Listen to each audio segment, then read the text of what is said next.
के अंदर सनातनी समाज और अमेरिका और दुनिया के अंदर जो सनातनी समाज है, आज उसको इस बात का एहसास हो रहा है कि कैसे इतने सालों से उनको गुमराह किया गया। आज वो उस पीड़ा से बाहर आ रहे हैं और जब वो जोर शोर से बोलने लगे हैं, आपसे सवाल पूछने लगे हैं, आपको गली और चौराहे को घेरने लगे हैं, तो लोगों को पसंद नहीं आ रहा है। तब लोग हमको अलग अलग नामों से कहने लगे हैं, ये कट्टरपंथी है, ये हिंदूवादी ताकतें हैं, ये एंटी इस्लाम है, ये एंटी मुस्लिम है। तो हमने भी कहा है, तुमको जो समझना है हमारे बारे में समझो, हम जो है वो हमें पता है हमारा डीएनए क्या है। लिहाजा तुम्हारे सिर्फ चंद चार्ज लगाने से, चंद हमें बैकफुट बॉल करने से अब हम डरने वाले नहीं हैं। लेकिन मेरा दूसरा अनुरोध क्या है कि जो दुश्मन है वो साफ नजर आ रहा है, लेकिन एक नया दुश्मन हमारे यहाँ पैदा हुआ है और ये दुश्मन समय समय पे रहा है। लेकिन मैं यही कहता हूं कि ये कौन लोग हैं, हमें इनको भी बेनकाब करना चाहिए और सरे ताकत के साथ करना चाहिए। राजलक्ष्मी जी को जब जब मैं गेरुए वस्त्रों में देखता हूं तो मैं ये मानता हूं कि यही तो असली सनातन है कि आपने वस्त्र गेरुआ धारण किया हुआ है, लेकिन आप उस गेरुए वस्त्र की ताकत को, उसके अंदर छुपी हुई शक्ति को पहचानते हैं। और वो शक्ति यह है, उससे कोई पूजा पद्धति का संबंध नहीं है, लेकिन राजलक्ष्मी जी के तन के ऊपर जब जब मैं उस गेरुए वस्त्र को देखता हूं और जो उनकी सोच है, जो वो काम कर रही है, यही गेरुआ वस्त्र है, यही काम करना था। लेकिन कुछ लोग इस देश में गेरुआ वस्त्र धारण करते हैं, हमारे ही पैसे से, हमारी ही ताकत से, हमारे ही दान से ताकतवर हो जाते हैं और फिर वो कौन से उनके वेस्टेड इंटरेस्ट होने लगते हैं कि हमारे देश की संतों की जो सबसे बड़ी पीठ है, उस पीठ पे बैठ करके अनाप शनाप बेमतलब की बातें, तमाम इधर उधर की बकवास वो शुरू कर देते हैं। हजारों करोड़ लोगों की आस्था को अपने किसी हिडन एजेंडे के लिए, कुछ प्राप्ति के लिए आप इस तरीके की भाषा बोलते हैं जो सनातनियों को, इस समाज को, संतों को शोभा नहीं देती है।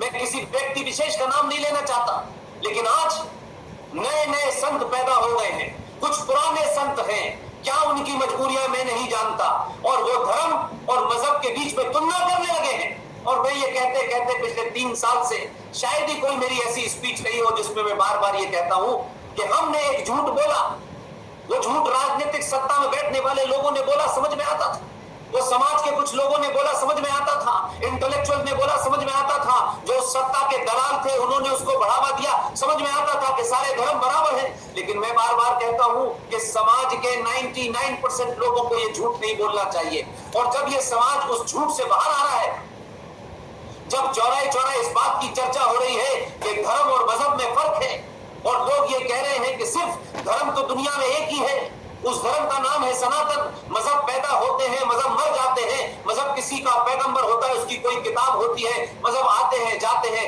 मजहब कुछ नहीं है, मजहब एक गिरोह है। उस गिरोह के नाम पर आप लोगों को यरगमाल बनाते हैं, आप उनको बंधक बनाते हैं और फिर आप उस मजहब के नाम पर सत्ता प्राप्ति की कोशिश करते हैं। आप लोगों के ऊपर जबरन चीजें थोपते हैं, आप ये करेंगे तो ये है, आप ये नहीं करेंगे तो ये है। एक तरफ ये लोग हैं और एक तरफ वो लोग हैं कि आप किसकी पूजा करते हैं, कैसे पूजा करते हैं। लेकिन प्रकृति ने जो कुछ दिया है वो ही की पूजा करना हमारा धर्म है। एक राजा का धर्म है, एक नौकरी करने वाले आदमी का धर्म है, एक पति का धर्म है, एक पत्नी का धर्म है, सबका धर्म बटा हुआ है उसके अंदर। हम धर्म और जब मजहब की तुलना करते हैं तो हम गधे और घोड़ों को एक साथ खड़ा कर देते हैं। लिहाजा मेरा मानना है और मैं आपके माध्यम से कहना चाहता हूं, ये तमाम सारे लोग आपके देश में भी आते हैं और बहुत बड़े बड़े कथावाचक हैं। मैं किसी की शान में गुस्ताखी नहीं करना चाहता, लेकिन मैं बाध्य हो गया हूं, मुझे मजबूर करा है कि मैं बोलना नहीं चाहता था, ये मेरा टॉपिक नहीं है, लेकिन मुझे गुस्सा है इस बात का कि भोली भाली जनता जो सिर्फ आपके ऊपर आस्था रखती है, जो सिर्फ आपकी तरफ ये देखती है कि आप जीवन के कुछ रास्ते बताएंगे, आप जीवन के कष्टों से उन्हें कुछ निवारण का रास्ता बताएंगे, आप उनकी खोई हुई मेमोरी को दोबारा से जगाएंगे, जो उनकी एक चाहत है अपने पुराने संस्कृति को प्राप्त करने की, उस धर्म को जानने की, आप उससे उन्हें अवेयर करेंगे। लेकिन आपका क्या स्वार्थ है कि आज आप इतनी बड़ी पीठ पर बैठ करके मौला रे मौला बताना शुरू कर रहे हैं। एक मोहतरमा कहती है कि अगर हम 5 मिनट के लिए अपनी कथा रोक देंगे तो क्या हो जाएगा। अरे गांधी जी ने भी यही किया था भाई, गांधी जी ने तो हमारे भजन के अंदर भी बदलाव कर दिया। गांधी जी ने तो उस मंदिरों के अंदर भी नमाज पढ़वा दी। गांधी जी ने तो श्रद्धानंद को, जिसको हत्या की थी अब्दुल रशीद ने, उसे बचाने के लिए उन्होंने लड़ाई लड़ी। तो ये इस तरीके का पाखंड, उससे कुछ नेता बड़े बन सकते हैं, कुछ संत अपने आप को बता सकते हैं कि हम दुनिया में बड़े संत हैं। आप कोई संतवंत नहीं है, आपको हमने खड़ा किया, हमारी ताकत की वजह से आज आप संत हैं। लेकिन दुनिया में आप हमारी ताकत के जाने के बाद आप दुनिया को वो अपनी चाहत के तहत, ये एक नहीं 3 दुनिया है, सबसे ऊपर स्वर्गलोक। कुछ बताएं, लेकिन भारत की भोली भाली जनता को मूर्ख बनाने की कोशिश न करें। आपका कोई हिडन एजेंडा होगा, आप चोला उतारें और राजनीति करें, और राजनीति में आगे जो करना है करें, लेकिन इस वस्त्र की मर्यादा और इसकी पवित्रता का ध्यान रखें। ये जो वस्त्र आपने पहना है, ऐसे ही नहीं देश के लोगों ने पहनने दिया। और बता दूं मैं आपको, इस वस्त्र को पहनने वाली एक महिला ने, आपने उसके वस्त्र पे चोट करते हुए आपने उस महिला को 10 साल तक बिना चार्जशीट के टॉर्चर रूम में रखा। और आपका एजेंडा था कि उस महिला ने, जिसने ये गेरुआ वस्त्र पहन रखा है, जिस पे भारत के अनंत करोड़ों करोड़ों लोगों की आस्था है, आपने उस पे हमला किया। एक राजनीतिक दल ने हमला किया।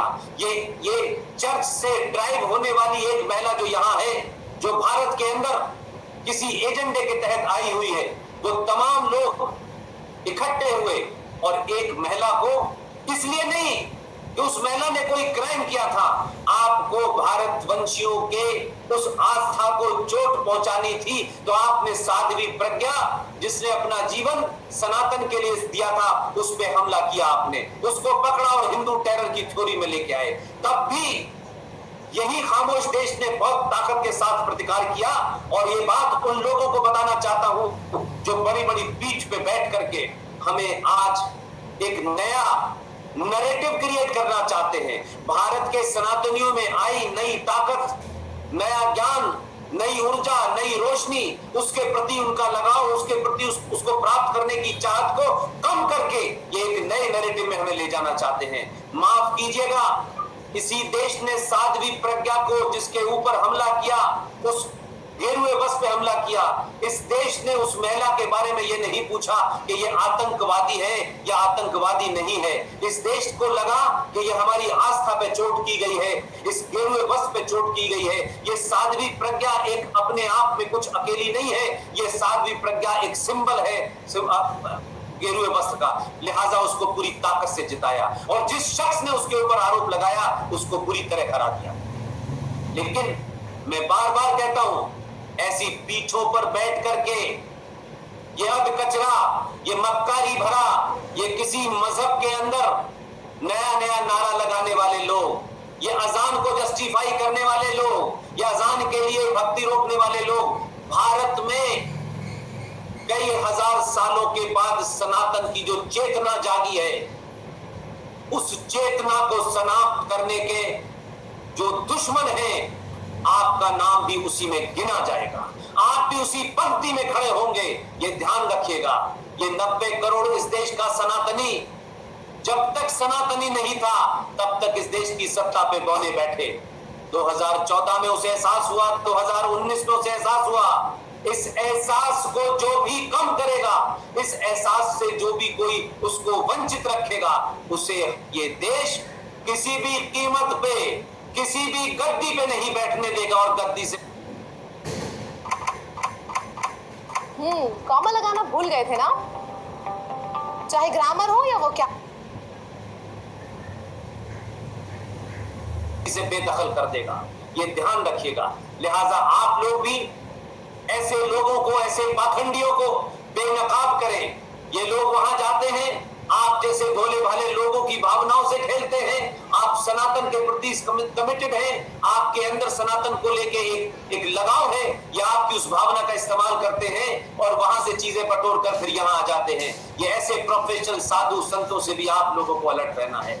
मैं अपनी बात पे वापस लौटता हूं कि ये जो पॉलिटिकल डिस्पेंसेशन बदला जाना है, इसमें इसके अलावा जो तीसरा बड़ा चेंज है, जिसमें मेरी राजलक्ष्मी जी की, उनकी टीम की, और जो इस लेक्चर में मेरे साथ शामिल 400-500 अमेरिका के वासी हैं, वो कहीं कोई छोटी नौकरी करता है, कोई बड़ी नौकरी करता है, कोई व्यापार करता है, आप सबकी बड़ी भूमिका होने वाली है। ये एक ऐसा समय है जब भारतवंशियों में हमें सबसे ज्यादा आपकी जरूरत है। इसलिए मैं कहता हूं कि इस वक्त किसी भी कीमत पर जो तीसरा बदलाव दुनिया में होना है वो है सोशल चेंज। वो चेंज है कि अब यह तय होना है कि दुनिया के अंदर कौन लोग रहेंगे और कौन लोग नहीं रहेंगे।